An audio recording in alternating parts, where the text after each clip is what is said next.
যখন ভগবান শ্রীকৃষ্ণ কালিয়নাগকে দমন করেছিলেন, তখন কালিয়নাগের স্ত্রীগুলো ভগবানকে বলেছেন, হে প্রাণেশ্বর, আপনি যা করেছেন তা ন্যায় করেছেন, তা ন্যায় কার্য আপনার।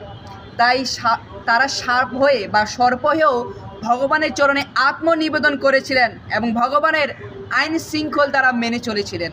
তাই আমরা যদি মানুষ হয়েও যদি ভগবানের চরণে আত্মনিবেদন না করি এবং প্রকৃতির আইন বিধান বা নিয়ম শৃঙ্খল যদি না মেনে চলি, তাহলে বিধাতা বা প্রকৃতি আমাদের শাস্তি প্রদান করবেন।